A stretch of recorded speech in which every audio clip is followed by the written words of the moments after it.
I tore my I tore my knee in 4 or 5 places, I believe, Mm. just by playing sports. Mm. And I tore my ACL. I had tore a cartilage and two tendons, and I had nerve damage in my foot. Mm. And I was actually on the road because I had just my JW got me an interview with a talent agency in Cincinnati, and um, I got it.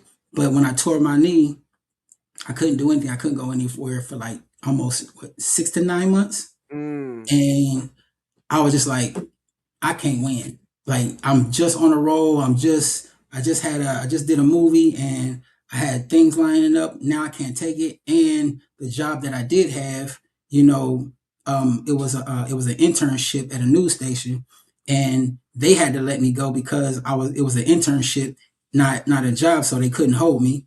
So I was just like, man, Yeah. Another this setback. Yeah. sucks.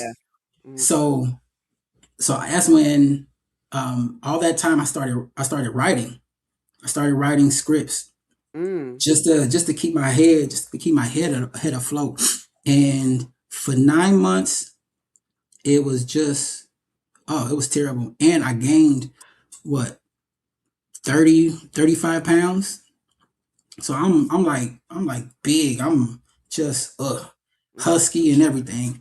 Uh, my health was starting to go left. Fine. Mm-hmm. I was on the verge of diabetes. Mm. I was on the verge of hypertension. I was Mm. losing circulation in my legs. Going up the steps, can't breathe. You know, I even caught gout. I caught Wow. gout, Oh no. and once I went to the doctor, and he was just like, "Man, you got to change the way you eat. You know, you got to Right. do this and you got to do that." And I was like, "All right, I will." I started working out a little bit, and it was working. But then I think I got sick, and I just said, you know what, forget working out. And then I got bigger. I gained another 10 pounds, Mm. and then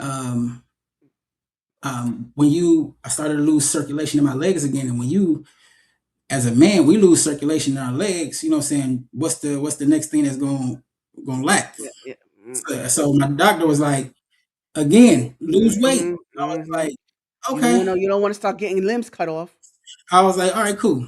Mm. So I was trying to figure out what I could do other than what I was already doing. And like this girl I went to college with, she started bodybuilding. And when she started bodybuilding, she started to take these she was starting to take photos of all the meals that she of her That she would. groceries. Okay. She would take pictures The of meal her prep. groceries and then she would meal prep. And I was like, hey, you mind if I take the pictures and just, you know what I'm saying, use it? And like I started to do those type of things. And like I started to lose weight. I started to lose weight, feel good about myself. And I was going to the gym regularly. And one day I ran into this bodybuilding coach, Okay. Mr. Bobby. Mr. Bobby. And, you know, I looked, I definitely did. My father wasn't around, and my stepfather that was around, I definitely didn't take him seriously and didn't, you know, I didn't take him seriously, and I didn't take his rearing and his love because I was focused on my mom, and he had my mom's attention, so I felt like I was in Oh, competition oh, with him. gotcha. Mm-hmm. So any type of love that he was trying to give me, I wasn't hearing it because like you got my mama, man. You know, I won't, you know. Yeah, So yeah, yeah. so Territorial. me and him hit a lot of hit a lot of things, but he still loved me. He still put everything. He put a lot of discipline in me, which makes me who I am today. Um, but my bodybuilding coach, he took it to a whole different level, Mm. and I've always found it ironic because his name was Bobby, and my stepdad was Rob. His name is Robert. He passed away. Oh So wow. and and my coach treated me like I was his son. He took me in. He gave me the blueprint I remember the first Mhm. conversation. I remember the conversation that we had. He's like, you should be a part of the bodybuilding team. And I was like, Coach, I'm not a bodybuilder, man. Like, I'm like, look at me. He was like, that's the beauty of it. He was like, you give me 6 months, 6 months, you'll be 188 pounds. Oh my gosh. Oh, Yes, yeah, oh, man. that is my first show, my very first show. Yeah. He said you're going to be 188 pounds and you're going to be 8% body fat. And, Mm. and I was like, all right, I'll buy into it. What I need to do. He he gave me the blueprint on what to eat, how to eat, what times I needed to eat it, and everything. So That's and yes. when that happens, your mindset changes.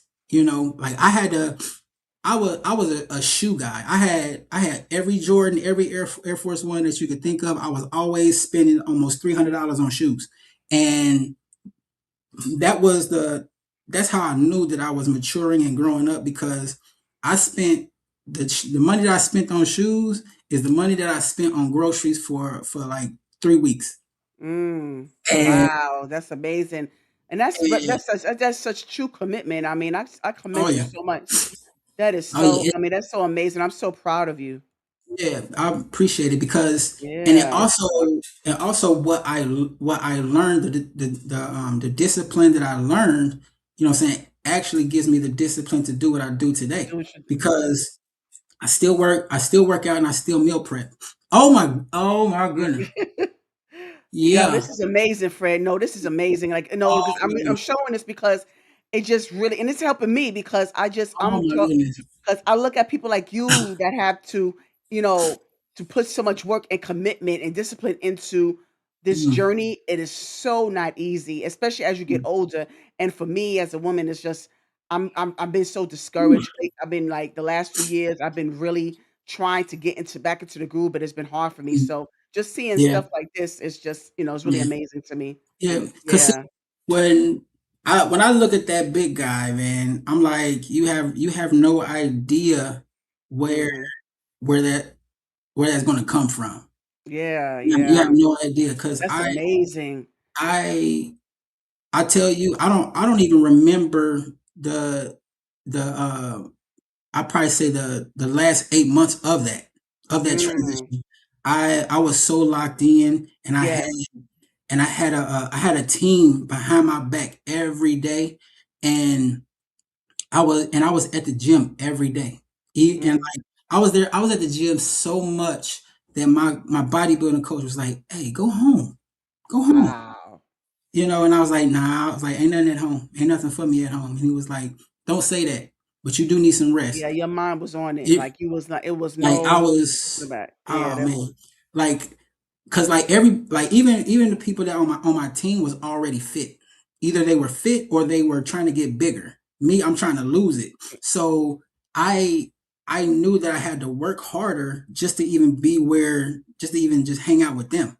And it was and that's all I saw. And like all I could say, and I remember in the process of changing, I was like, man, I lose all this weight in the middle of the winter. I'm like definitely gonna have my shirt off. I don't care where I'm gonna be at. I don't care. I was like, I'm having my shirt yeah, off. you I was like, hell, I may even walk outside with just a leaf covering my you know what, just to you know, because I was like because I like, I worked the hard for this. You gonna see and all of this. You gonna get to I looking. worked hard. I worked Yeah, so yes. hard. Yes. And when I tell you when that first that day of the show, oh my gosh. My coach was surprised because like he didn't even expect me to get second place. He was just like he was just hoping that I just placed. But the Mm. fact that I got second place on my first try, he was like, we on to something. We on to something. And he pulled once we were done, he was like, look, we're gonna go right into the next. We're gonna go right into the next show. So you're not gonna have an off season. I want to get you back on the program, get you back eating. So I'll probably say 2 years. for 2 years straight, I did not have a cheat meal. Mm. 2 years straight, I was strict on that, and like the weight Mm. was coming off, the inches was coming off, and when I tell you, I got so muscular and so big. I did the next bodybuilding show. I I was next to this guy, and I looked at him and I was just like, man, I don't know if I'm gonna win this. I don't know if because like I actually I was supposed to go up against a smaller guy, but it got switched and he went into a whole nother category, and I'm next to this guy who's been bodybuilding for years. He got pro cards in like three different shows. So I'm just going up against him, and it's me and him standing toe to toe, and it was a really good battle. I got second Wow. place again. I got Wow, second place, that's and amazing. I was tighter, sharper. You know, Yes. the man Healthier. boobs were, huh, Healthier. healthier. And you You said the man know, boobs was gone. Yeah, that's the yeah, the good. man That's good. boobs, the Yeah. man Man boobs was boobs. gone, No more oh yes. and Good, good. oh yeah, and the greatest thing about bodybuilding is that overall we have a panel where we're doing pose and everything like that, but the finale is that we get to do a showcase of what we look like in movement and music. Okay. And and I uh I always thought of myself as this Neo. I felt like I was Neo and being sexy at the time at that time. And I would in my routine I always had this fedora hat, and I would do my moves and I would pose, and then like I'd take my hat and I would throw it out in the out in the open, and everybody and just that moment felt like I was in theater. So it was still Okay. it's Okay. you know it still had the dynamic of Yes. Yes. performing. It still Yes. had the dynamic of saying, putting a routine together, getting lines, and knowing doing movements, because you have to. It's a silhouette to go from one Yes. muscle Mhm. to another muscle, and Right. and doing that in dance and in a sequence. I was just it was amazing. That is and amazing. and I really saw myself like trying to be a pro. I really did, but God definitely has something different for me, Mhm. Mhm. because I really feel like He, in many many ways, especially when it came to going to school in Chicago, I felt like, looking back, God was like, you're on the right track about going to school, but you know what I'm saying, it's a different genre that I want you to get yourself into. So instead of fashion design, I want you to do theater. But then when it came to bodybuilding, he's like, all right, I got you in the bodybuilding. I got you losing weight. I got you Right. exactly where I Mhm. Where want you you. need to be. Yep. Now I need you to get back into your acting. Yeah, things happen in a divine And order. Yep.